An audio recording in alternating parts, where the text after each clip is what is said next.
당신께 굳이 바라오니 이 바람을 헛되이 마시옵소서. 당신의 언약과 계명을 지키는 자에게는 주님의 모든 길은 사랑과 진리오이다.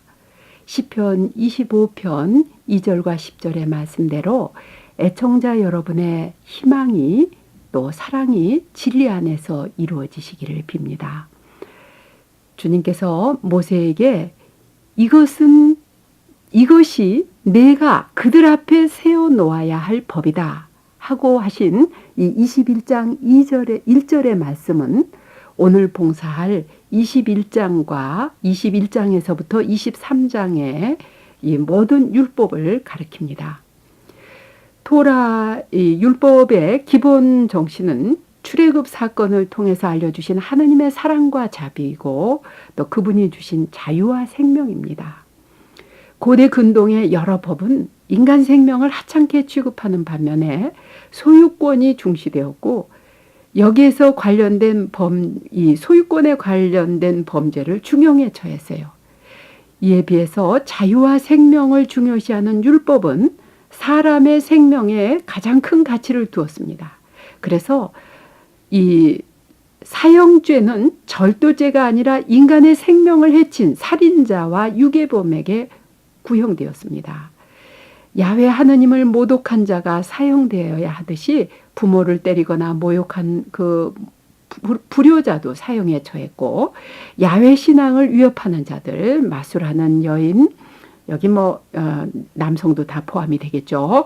또 짐승과 성교하는 자, 야훼 이외의 다른 신들을 섬기는 자, 이런 그 모든 계약 공동체의 근본 질서를 깨트리는 자에게 사형에 언도되고 공동체의 지도자가 이 사형을 집행했어요. 구약의 모든 율법이 여기 그 21장에서부터 23장에는 쭉 여러 가지 율법들이 나오는데요. 여기 보면 우리가 현대인들에게는 좀 잔인하게 느껴지는 법이 있는데 이것이 동태복수법이라고요. 이 같은 형태로 복수를 해라 하는 이 법입니다. 말하자면 목숨은 목숨으로 갚아야 하고 눈은 눈으로, 이는 이로, 손은 손으로, 발은 발로, 화상은 화상으로, 상처는 상처로, 멍은 멍으로 갚아야 한다는 21장 23절 이하의 말씀이죠. 이것은 잔인한 법이라기보다는요, 이 같은 비중으로 복수를 허용하는 그런 법인 것입니다. 이 법은 인간이 작은 피해를 받고 나서 그러니까 세력이 있는 사람, 힘이 센 사람일수록요, 자기가 조그만 손해를 받더라도 상대방한테 굉장히 큰 손해를 입히려고 그래요. 조그만 상처를 받았어도 상대방을 죽이기까지 합니다. 이러한 그 폭력의 악순환을 막고 여기서 사회 신분이나 또 외국인이나 본국인을 구별하지 않고 그 모든 것에 차별을 두지 않는 법의 공평성을 적용하기 위한 법이 이 동태복수법이라고 할 수 있어요. 누가 살해당했을 때 그리고 그 살인자를 이렇게 복수해 줄 사람을 그 피해자에게 가장 가까운 친척이라고 말하고 있는데요. 히브리어로 이것을 고엘이라고 합니다. 이 약자 보호법인 율법은 떠돌이와 과부, 고아와 가난한 사람들을 특별히 돌볼 것을 명령합니다. 그리고 그렇게 해야 할 이유를 출애굽 사건에 두고 있어요. 22장 20절에 너는 이방인을 억압하거나 학대해서는 안 된다. 너희도 에집트 땅에서 이방인이었기 때문이다. 여기서 말하는 이방인 떠돌이는 다른 지역에서 온 이민자나 불법 체류자와 같이 국적이 모호하고 어디에서도 보호받지 못하는 사회적인 약점입니다. 그 약점을 이용해서 불리한 조건으로 노동력을 착취하고 억압해서는 안 된다는 명령이죠. 지금 우리 주변의 외국인 노동자들을 우리가 어떻게 대하고 있는지 우리 민족이 깊이 반성하라고 하시는 주님의 말씀입니다. 우리가 그들의 고충을 따뜻한 마음으로 깊이 이해하고 그들에게 정당한 임금을 주고 또 대우를 해야 한다는 말씀이죠. 너희는 어떤 과부나 고아도 억눌러서는 안 된다. 내가 그들이 억눌려 그들이 나에게 부르짖으면 나는 그들의 부르짖음을 들어줄 것이다. 그러면 나는 분노를 터뜨려 너희를 칼로 죽이리라. 그러면 너희 아내들은 과부가 되고 너희 아들들은 고아가 될 것이다. 이 과부나 고아는 가부장 사회에서 그들을 보호할 가장이 없는 약자인데요. 이들을 학대한다는 것은 강간이나 강제노동으로 그들을 괴롭히는 것을 뜻하는 것입니다. 에집트 노역에서 하느님의 은혜로 해방된 이스라엘은 고통받는 이웃을 학대하는 것이 아니라 그들을 돌볼 책임이 있다는 말씀인 것입니다. 또 그 채권자가 이렇게 채무자에게 돈을 빌려준다 할지라도 그것을 자비로 대해야 한다는 것을 이제 거듭 강조하고 있는데요. 네가 이웃의 겉옷을 담보로 잡았으면 해가 지기 전에 돌려주어야 한다. 그가 덮을 것이라고는 그것뿐이고 몸을 가릴 것이라고는 그 겉옷뿐인데 무엇을 덮고 자겠는가? 그가 나에게 부르짖으면 나는 들어줄 것이니 나는 자비롭기 때문이다. 이 한냉차가 심한 아열대성 기후에서 겉옷이 얼마나 중요한가 하는 것을 이제 생각할 때 이 계명을 알 수가 있겠습니다. 그리고 여기 그 23장에서 제시한 여러 가지 그 율법 조문은 이외에도 헛소문을 퍼뜨리거나 거짓 증언을 하지 말 것, 또 뇌물을 받거나 한편으로 귀를 기울이지 말고 공정한 재판을 해야 할 것을 강조하죠. 또 원수에게 속한 짐승일지라도 위험한 처지에서 건져줄 것과 안식년과 안식일을 지킴으로써 가난한 자와 노동자들과 짐승들까지도 쉬게 하고 일곱째 해는 땅을 놀려서 땅도 쉬게 하고 또 그 소출을 가난한 자와 들짐승까지 먹게 하라고 하십니다. 이것은 인간뿐 아니라 생태계 전체를 보호하시려는 하느님의 사랑의 표현이죠. 또한 야훼 하느님만이 땅의 진정한 주인이심을 나타내는 가나안 땅 입주에 관한 규정이 나오는데요. 땅은 하느님의 것이다. 이 모든 것이 하느님의 것이라는 이런 그 규정인 것입니다. 이것을 임금이나 세력자나 부자가 자기 멋대로 그 부동산 투기를 한다거나 축제를 해서는 안 된다는 그런 법규입니다. 자비로우신 하느님 아버지, 저희가 약한 이웃과 저희의 도움을 필요로 하는 사람들을 자비로이 대하라고 하시는 당신 사랑의 법을 지킴으로 찬미 드리게 하소서. 아멘.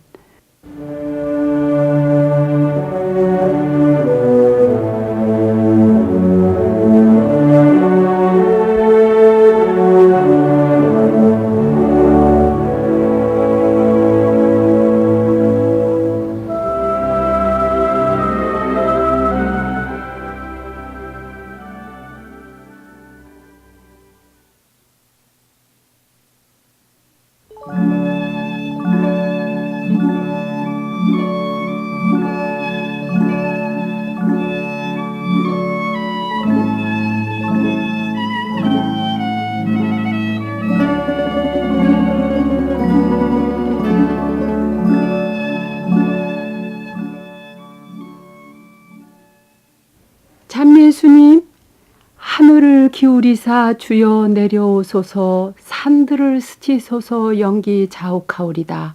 하느님, 내 당신께 새 노래를 부르리다. 시편금 병창으로 노래 부르오리다. 시편 144편 5절과 9절의 말씀이 애청자 여러분의 찬미가 되기를 빕니다. 오늘 봉사할 탈출기 24장에서 31장까지는요. 하느님께서 시나이 산에서 이스라엘과 계약을 맺으시면서 그 백성이 지켜야 할 여러 가지 규정을 모세에게 알려주시는 내용입니다. 애청자 여러분은 제가 이 방송을 들으면서 같은 이야기를 자꾸 여러 번 반복한다고 생각되지 않으세요? 그렇다면 잘 맞추신 겁니다. 탈출기는 특히 중요한 사건의 반복이 많고 그 순서도 왔다 갔다 하거든요. 이것은 성서 최종 편집자가 여러 가지 다른 전승들을 모아놓은 때문이라고 성서 입문 때 설명드렸죠. 그 대표적인 예가 오늘 하게 되는 24장과 19장 이미 벌써 지나갔는데 이 19장이 크게 중복이 되고 있어요. 그러할지라도 서로 이 약간씩 전승이 그 다르면서도 비슷한 이런 그 전승에서 주시는 메시지가 독특하기 때문에 다 중요한 의미가 있다고 봅니다. 탈출기 24장은 모세와 함께 하느님의 산을 오른 이스라엘의 지도자들에 관한 말씀인데요. 그들 모두가 다 똑같은 높이까지 오르지는 못합니다. 매 그 오름의 단계가 하느님 체험의 단계를 뜻하는 것이 아닐까 생각되는 만큼 이렇게 서로가 다 다릅니다. 이스라엘 백성은 모두 산 아래에 있었고 주님께서 말씀하신 대로 그 24장 9절에서부터 11절의 말씀에는요. 모세는 아론과 나답과 아비후와 이스라엘의 원로 70명과 함께 올라갔다. 그들은 그곳에서 이스라엘의 하느님을 배웠다. 그분의 발밑에는 청옥으로 된 바다 같은 것이 젖어 있었는데 맑기는 꼭 하늘 같았다. 주님께서는 이스라엘 자손들의 수령들에게 손을 대지 않으셨으므로 그들은 하느님을 뵙고서 먹고 마셨다. 그들이 어떻게 하느님을 배웠고 또 그들이 무엇을 먹고 마셨는지에 관해서는 아무 언급이 없습니다. 그렇지만 그 사람들이 하느님 체험은 이 먹고 마시는 전례 행위로 늘 기억되고 있다는 것이 이 부분의 해설이죠. 이것은 신약의 미사 중 성찬의 전례에서 주님의 성체와 성혈을 먹고 마심을 예표하는 것이라고도 생각됩니다. 여하튼 그들이 먹고 마심은 이 하느님과의 계약 관계가 두려움의 관계에서부터 친밀한 서로 음식을 함께하는 친밀한 관계로 바뀌었음을 나타내고 있어요. 주님께서는 모세에게 너는 내가 있는 이 산으로 올라와 거기 머물러라. 내가 백성을 가르치려고 율법과 계명을 기록한 돌판을 너에게 주겠다. 모세는 일어나 자기 시종 여호수아를 데리고 하느님의 산으로 올라가면서 원로들에게 말하였다. 우리가 너희에게 돌아올 때까지 여기에서 우리를 기다리라.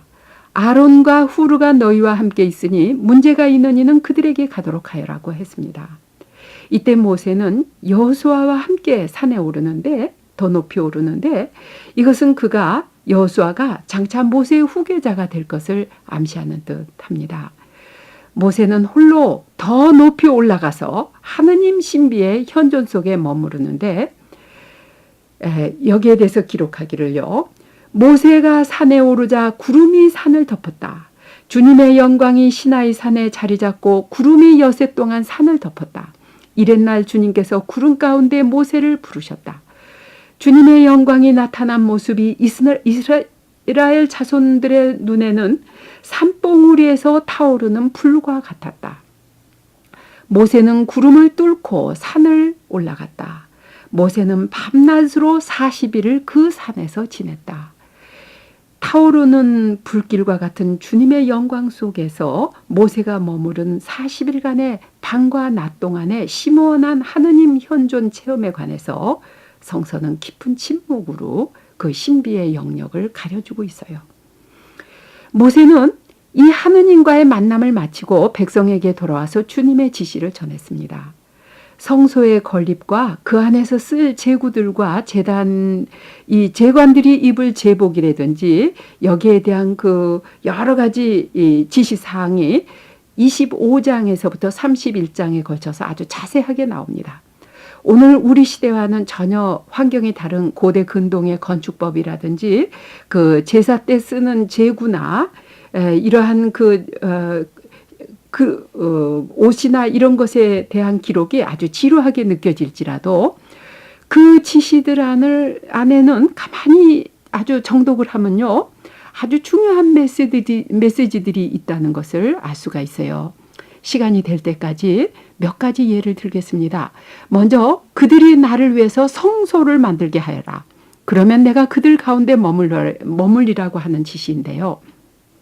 이 말씀은 백성이 성소를 만들면 주님께서 그들 안에 그 백성 안에 머무신다는 것이지 그들이 지은 그 성소 그 장소 안에 머문다는 말씀이 아닙니다. 말하자면 주님께서는 성소를 만드는 사람들의 마음 안에 거하신다는 뜻이에요.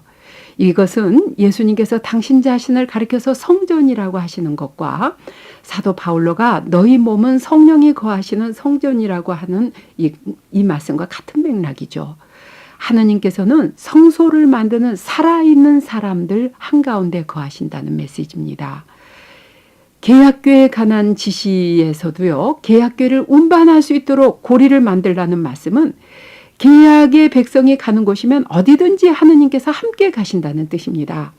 그리고 그 계약궤 안에 들어있는 십계판과 이 궤와 더불어서 운반되어 가는 것이 이 계명들은 이 특정한 장소나 사람들에게 국한되는 것이 아니라 모든 시대의 모든 사람을 에게 향한 것이 하나님의 계명이라는 뜻입니다. 계약궤를 덮은 속죄판에 관해서도 자세한 지시가 나오는데요.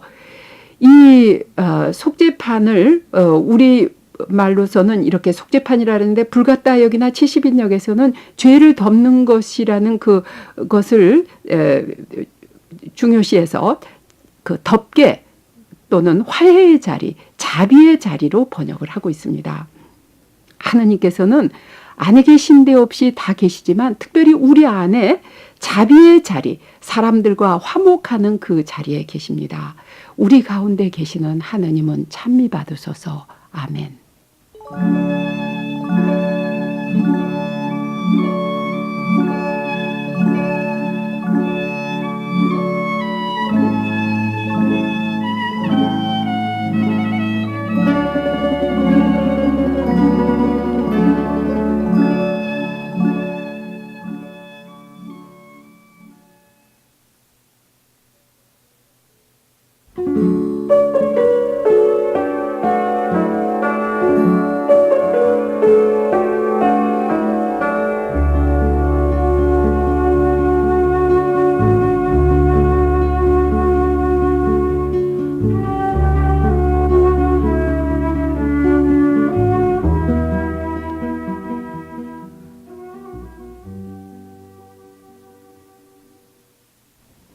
찬미 예수님, 그들은 호렙에서 송아지를 만들어 금을 녹여 지어낸 우상을 숭배하며 풀을 먹는 황소의 형상으로 당신의 영광을 바꾸었나이다. 주께서는 그들을 없애려 하셨어도 그들이 죽을세라. 뽑히니 모세가 당신께 빌어서 진노를 풀어드렸나이다. 시편 106편 19절에서 20절의 말씀이 애청자 여러분께 참회하는 마음의 기도가 되시기를 빌면서 탈출기 32장 1절에서부터 33장까지 시간이 될 때까지 이 말씀을 봉사하겠습니다. 탈출기 32장의 금으로 만든 수송아지 이야기는 인간이 어떻게 죄에 떨어지며 군중 심리가 얼마나 두려운 것인지를 알려줍니다.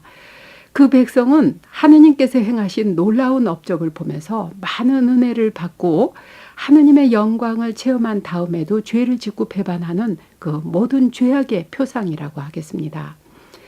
백성은 모세가 산에서 오래도록 내려오지 않는 것을 보고 아론에게 몰려들어 말하였다. 일어나 우리 앞에 서서 나아가실 하나님을 만들어 주십시오. 우리를 에집트에서 데리고 올라온 이 모세라는 사람은 어떻게 되었는지 모르겠습니다. 여기서 백성은 그들과 하느님 사이에 유일한 중개자였던 모세가 사라져서 눈에 보이지 않자 그 모세를 대신할 어떤 대상물을 찾았습니다.